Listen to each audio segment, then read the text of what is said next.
Welcome back to our channel अपनी school.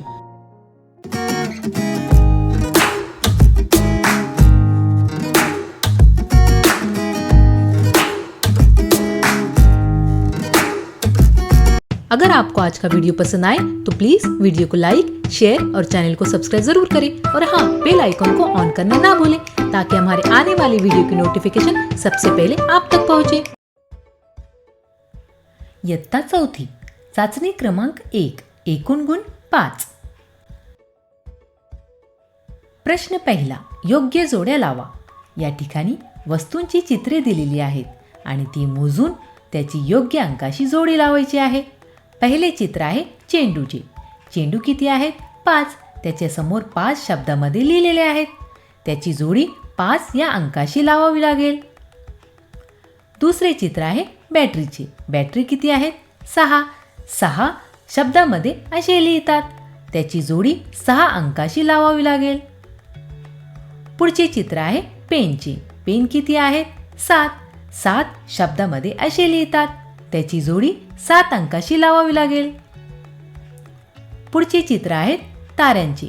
तारे किती आहेत? 8। 8 शब्दामध्ये असे लिहितात। त्याची जोडी 8 अंकाशी लावावी लागेल। पुढचे चित्र आहे पेनचे। पेन किती आहेत? 9। 9 शब्दामध्ये असे लिहितात। त्याची जोडी 9 अंकाशी लावावी लागेल। पुढचे चित्र आहे रंगीत खडूचे। रंगीत खडू किती आहेत? 10। 10 शब्दामध्ये असे लिहितात। त्याची जोडी 10 अंकाशी लावावी लागेल।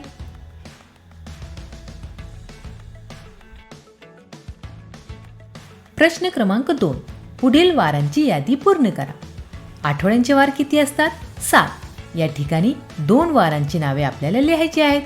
पहिले वार आहे सोमवार, दुसरे वार आहे मंगळवार आणि मंगळवार नंतर येणारा वार आहे बुधवार। तर या ठिकाणी आपल्याला बुधवार लिहावं लागेल। चौथे वार आहे गुरुवार।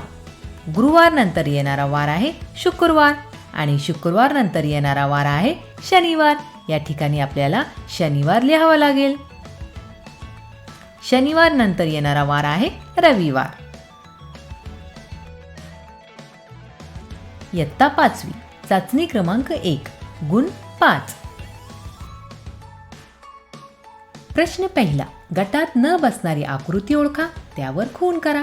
या ठिकाणी विविध आकृत्या दिलेल्या आहेत आणि त्या आकृत्यांमध्ये गटात न बसणारी आकृती ओळखून त्यावर खूण करायची आहे। पहिल्या गटामध्ये गटात न बसणारी आकृती आहे वर्तुळ, कारण वर्तुळाला एकही कोना नाहीत। बाकी 3ही आकृत्यांना कोने आहेत।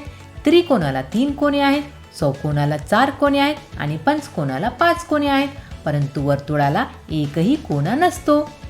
खालच्या गटामध्ये ही आकृती गटात न बसणारी आहे, कारण बाकीच्या 3ही आकृत्यांचे डोळे खाली आहे आणि या आकृतीचे डोळे वरती आहेत, म्हणजे उलटे आहेत। खालच्या गटामध्ये ही आकृती गटात न बसणारी आहे, कारण चौकोनामध्ये एक चौकोन आहे, त्रिकोणामध्ये एक त्रिकोण आहे, वर्तुळामध्ये एक वर्तुळ आहे, परंतु या आकृतीमध्ये त्रिकोणामध्ये गोल आहे, म्हणजे वर्तुळ आहे। त्यामुळे ही आकृती गटात न बसणारी आहे। प्रश्न क्रमांक 2, कोण ते लिहा। नंबर 1, टपटप पडणाऱ्या। टपटप पडणाऱ्या कोण आहे? गारा। नंबर 2, गडगड गरजणारे कोण आहे? मेघ। Number 3, Thuy नाचणारा। थुई नाचणारा कोण आहे? मोर। नंबर 4, थडथड वाजणारी। थडथड वाजणारी कोण आहे? थंडी। प्रश्न क्रमांक 3, खालील मुळाक्षराची ओळ पूर्ण करा। आपल्याला या ठिकाणी प नंतर येणारा अक्षर आणि ब नंतर येणारा अक्षर लिहायचं आहे। तर प नंतर येणारा अक्षर आहे फ आणि ब नंतर येणारा अक्षर आहे भ। इयत्ता 6वी, चाचणी क्रमांक 1। प्रश्न पहिला, कपाट शब्दाच्या शेवटच्या अक्षरावरून तयार होणारे 4 शब्द लिहा। कपाट शब्दाचा शेवटचा अक्षर आहे ट आणि ट पासून बनणारे आपल्याला 4 शब्द या ठिकाणी लिहायचे आहे। चला तर मग लिहूया। ट पासून बनणारा शब्द आहे टरबूज, टक्कल, टणक आणि टर।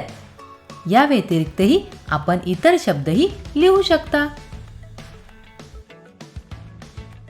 प्रश्न क्रमांक 2. एक अनेक लिहा. एक म्हणजे एक वस्तू आणि अनेक म्हणजे एकापेक्षा जास्त वस्तू. पहिले शब्द आहे कळी. कळीचा अनेक आहे कळ्या. दुसरे शब्द आहे डोळा.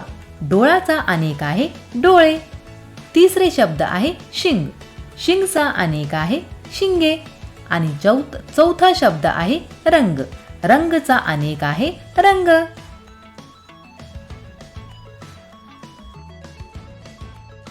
प्रश्न क्रमांक 3. एका वाक्यात उत्तरे लिहा. पहिला प्रश्न आहे नदी कशी वाहते. याचे उत्तर आहे नदी झुळझुळ वाहते. प्रश्न दुसरा. मुलांचे ब्रीद कोणते. उत्तर आहे जिथे स्वच्छता तिथे देवता. हे मुलांचे ब्रीद आहे. प्रश्न क्रमांक 4. कोविड-19 मध्ये तुम्ही शिकलेले नवीन शब्द लिहा. कोणतेही 2. आपण नक्कीच कोविड-19 मध्ये नवीन शब्द शिकले असाल. ते या ठिकाणी लिहायचे आहे. उदाहरणार्थ पॅन्डेमिक म्हणजे महामारी. क्वारंटीन म्हणजे विलगीकरण. वॅक्सिन म्हणजे लस. आणि वॅक्सिनेशन म्हणजे लसीकरण.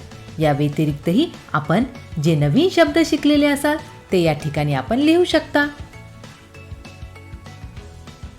प्रश्न क्रमांक 5. दिलेल्या ओळीतून यमक शब्द शोधा. यमक शब्द म्हणजे रायमिंग वर्ड्स. खट्याळ वारा वाह वाहता घेऊनी ताजी हवा. कळ्या फुलांचा सुगंध संगी रोज वाहतो नवा. सूर्य देतसे पिवळे सुंदर स्वर्णरंगी ऊन. निसर्ग गातो निर्मळ गाणे लखलखशी धून.